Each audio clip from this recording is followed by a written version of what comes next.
Assalamualaikum warahmatullahi wabarakatuh. Alhamdulillahirabbil alamin. Inna hamdalillah wa nasta'inuhu wa nastaghfiruh wa min sururi anfusina wa min sayyiati a'malina may yahdihillahu fala mudhillalah wa may yudlilhu fala hadiyalah. Asyhadu an la ilaha illallah wa asyhadu anna Muhammadar Rasulullah. Amma ba'du.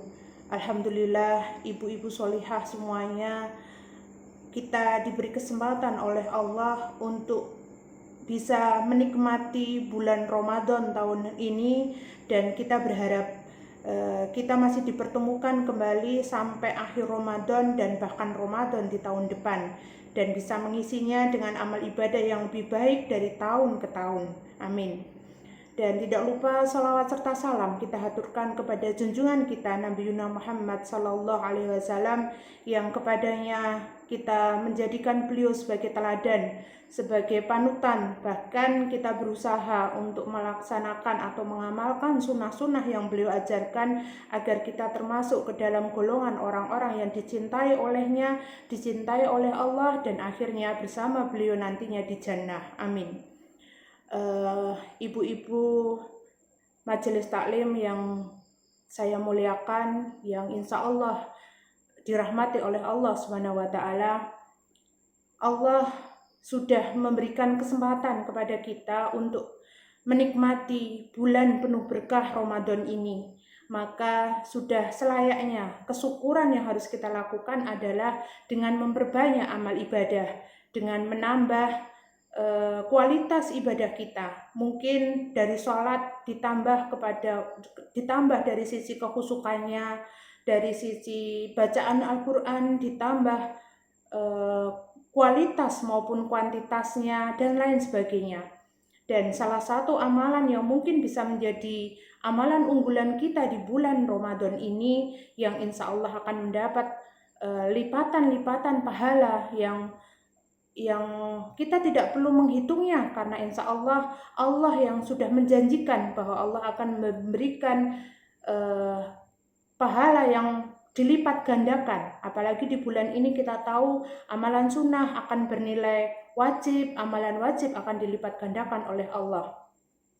Dan salah satu amalan yang mungkin kita jadikan sebagai amal unggulan kita di bulan Ramadan ini adalah membaca Al-Quran. Al-Quran sebagai kitab suci kita, yang di dalamnya sesungguhnya banyak sekali ilmu, banyak sekali hal-hal yang mungkin belum kita ketahui. Oleh karena itu kita perlu untuk mempelajarinya, oleh karena itu kita perlu untuk lebih dekat dengannya. Maka di bulan yang penuh berkah ini kita mencoba untuk lebih dekat dengan Al-Quran kembali. Salah satunya dengan melaksanakan kewajiban-kewajiban kita terhadap Al-Quran. Apa saja kewajiban kita terhadap Al-Quran? Yang pertama adalah membacanya. Dengan membaca Al-Quran, Allah sudah menjanjikan bahwa Al-Quran itu akan menjadi sifat, akan menjadi obat. Ketika kita membacanya, saya pernah minta masukan atau minta tausiah dari seorang teman yang saya sedang dalam kondisi bermasalah begitu. Tolong beri saya sebuah nasihat. Beliau hanya menyampaikan, bukalah Al-Quran seketika. Jadi langsung dibuka begitu aja, bukan di batas yang biasa kita baca dan lain sebagainya, langsung dibuka, kemudian baca tepat di ayat itu yang kamu buka itu, kemudian coba dibaca terjemahannya. Maka insya Allah ternyata di situ memang saya menemukan sebuah solusi dari masalah yang sedang saya alami. Jadi itu bagian atau contoh konkret bahwa Al-Quran itu adalah sifat begitu. Nah, kewajiban kita terhadap Al-Quran tadi yang pertama membacanya begitu ya. Dalam sebuah hadis Rasulullah SAW bersabda, bacalah Al-Quran karena ia akan datang pada hari kiamat menjadi pembela pada orang yang mempelajarinya. Hadis riwayat Muslim. Insya Allah hadis ini sahih begitu, sehingga ini adalah suatu yang harus kita yakini bahwa ternyata dengan membaca Al-Quran, maka insya Allah Al-Quran itu akan menjadi syafaat kita, menjadi penolong nanti kita ketika berada di yaumul akhir. Bahkan sebuah hal yang harus mungkin kita jadikan sebagai jargon harian, atau kalau perlu ditulis di kertas, di print, atau mungkin dibentuk hiasan, atau bahkan buat MMT dan lain sebagainya, sebuah jargon no day without Al-Quran. Tiada hari tanpa Al-Quran. Setiap hari-hari kita harus ada minimal dengan membacanya. Dan dalam sebuah hadis yang lain begitu ya, Rasulullah Shallallahu Alaihi Wasallam juga bersabda yang diriwayatkan oleh Tirmizi begitu. Rasulullah bersabda begini, siapa yang membaca satu huruf dari kitab Allah maka mendapat hasanat, dan tiap hasanat mempunyai pahala berlipat 10 kali.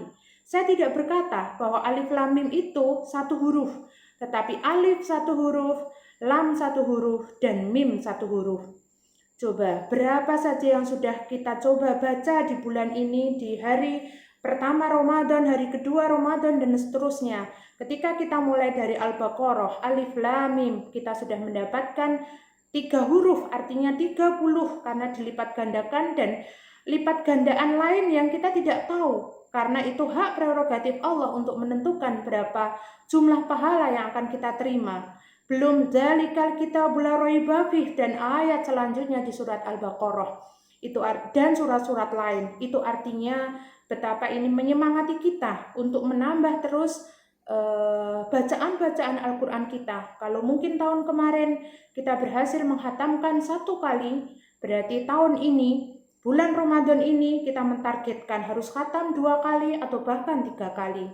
Itu artinya dalam setiap harinya kita harus membaca berapa. Nah, itu kita harus targetkan. Ketika mungkin 1 kali khatam berarti setiap hari harus membaca 1 juz.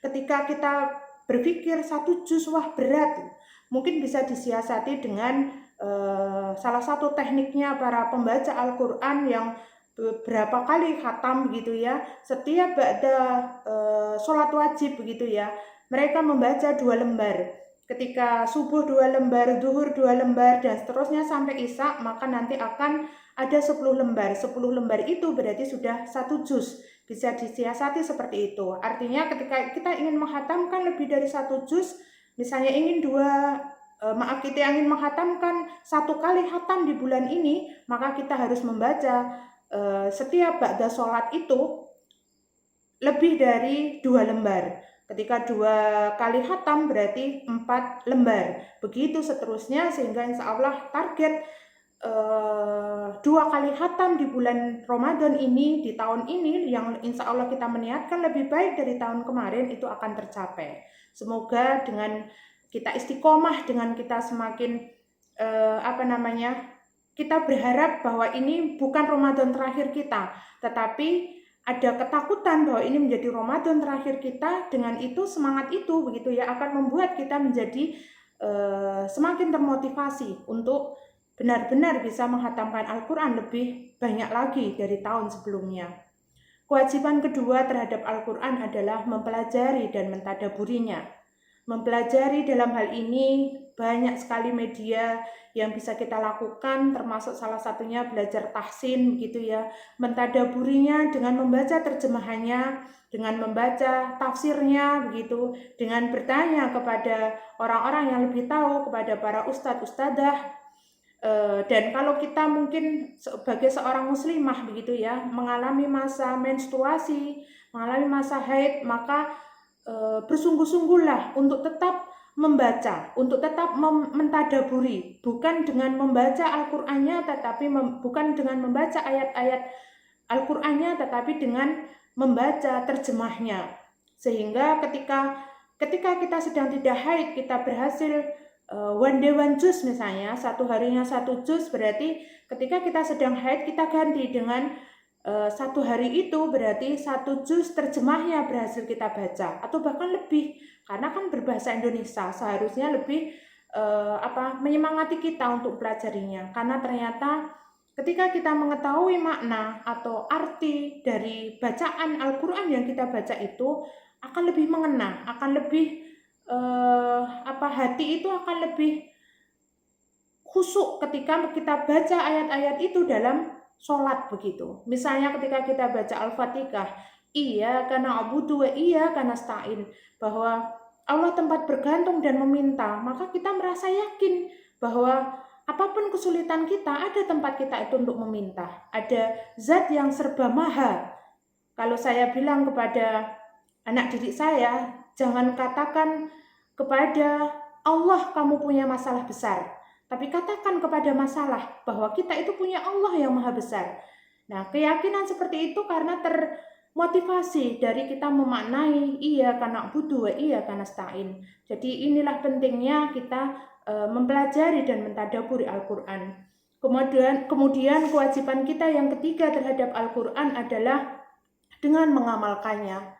Kalau para sahabat itu terbiasa, mereka mempelajari Al-Quran itu ayat demi ayat, biasanya 5 ayat.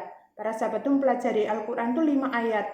Bukan kemudian karena mereka tidak mau atau enggan untuk membaca dan mempelajari lebih lanjut, tetapi 5 ayat itu mereka baca, mereka pelajari, mereka hafalkan, sampai kemudian mereka atau beliau-beliau semua amalkan. Setelah itu mempelajari 5 ayat baru, beliau baca, beliau hafalkan, beliau tadaburi untuk kemudian diamalkan. Begitu seterusnya. Kalau toh kita belum bisa sampai kepada semuanya, minimal dengan kita mempelajari terjemahnya tadi kita tahu apa yang bisa kita praktekkan, apa yang bisa kita amalkan sedikit demi sedikit, insya Allah akan menjadi bukit kalau dalam peribahasa. Dan itu juga Allah lebih suka sebuah amalan yang sedikit asal konsisten. Kalau bisa memang banyak dan konsisten atau istiqomah gitu ya. Tapi kalau memang belum bisa banyak, sedikit demi sedikit tetapi konsisten, tetapi istiqomah untuk melaksanakannya terus menerus, maka insya Allah akan menjadi sebuah amal yang banyak dan besar. Apalagi jika kita melakukannya dengan ikhlas, maka insya Allah sebuah amalan kecil, sekecil apapun itu, ketika kita lakukan dengan ikhlas dan sesuai syariat, maka insya Allah akan menjadi sebuah amal yang besar dan berpahala besar insya Allah di sisi Allah. Nah, itu tadi 3 kewajiban kita terhadap Al-Quran: membacanya, mempelajari, mentadaburinya, dan mengamalkannya. Dalam hal mempelajari, berarti di sana ada juga untuk menghafalkannya. Dan insya Allah usaha kita untuk menghafal itu adalah sebanding dengan kemauan atau niat yang ada. Kita kuatkan niat, kita optimalkan usaha, insya Allah janji Allah menjada wajada, siapa bersungguh-sungguh pasti akan mendapat. Itu juga akan kita gapai, akan kita capai. Kalau memang belum sampai pada tahap menghafal, kita memperbanyak membacanya dan mempelajarinya sehingga bacaan kita sudah bagus, sudah benar sesuai makhraj dan juga tajwidnya. Ini ibu-ibu muslimah non solihah semuanya yang bisa kami sampaikan. Semoga ketika di bulan ini kita merasa membaca Al-Quran masih menjadi sesuatu yang berat, karena setiap membaca terus blawur kabeh, ketika mungkin setelah membaca kantuk itu datang dan seterusnya, maka disinilah diperlukan kesabaran, karena kita tahu bersama bahwa yang namanya sabar itu terletak pada 3 hal. Yang pertama, sabar ketika mendapat musibah, sabar ketika meninggalkan kemaksiatan, dan sabar ketika menjalani ketaatan. Dan ketika tadi kantuk datang menyerang, ada air wudhu yang bisa menghapus kantuk kita. Ketika malas itu datang, berta'awudlah, kemudian ambil wudhu, karena insya Allah kemalasan itu datang karena bisikan syaitan. Ketika kita berhasil membaca berlembar-lembar atau berbanyak grup WhatsApp, berlembar-lembar berita di HP kita, maka insya Allah kita juga akan lebih banyak lagi membaca ayat-ayat Al-Quran. Karena Al-Quran itu adalah firman Allah. Ketika kita membaca Al-Quran, berarti kita itu sedang berbincang-bincang dengan Allah, yang itu menyemangati kita bahwa saya ini sedang ngobrol sama Allah lewat ayat-ayatnya. Maka kenapa saya tidak berlama-lama untuk ngobrol? Ketika kita ngobrol bersama orang yang kita sayangi, kita merasa nyaman dan seterusnya. Maka harusnya demikian pula lah ketika kita membaca Al-Quran. Kita nyaman, kita merasa senang, hatinya tenang, dan lain sebagainya. Kita ibaratkan ketika kita ngobrol dengan orang yang kita sayangi, karena Al-Quran itu adalah kalam Allah. Sehingga kita jadikan Al-Quran ini seakan-akan sebagai sarana kita untuk lebih dekat dengan Allah Subhanahu wa taala.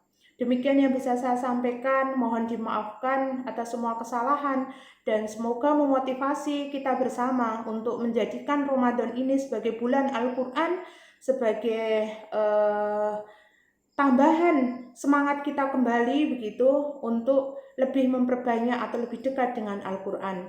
Di penghujung dari apa yang saya sampaikan, saya ingin menyampaikan sebuah pantun. Ramadan adalah bulan kemuliaan. Mari diisi dengan berbagai ibadah. Rajin-rajinlah membaca Al-Quran agar kita bisa masuk ke dalam jannah. Mohon dimaafkan semua kesalahan. Selamat menjalankan ibadah puasa. Semoga puasa kita dan ibadah kita di bulan ini diterima dan diridhoi oleh Allah Subhanahu wa taala. Billahi taufik wal hidayah. Wassalamualaikum warahmatullahi wabarakatuh.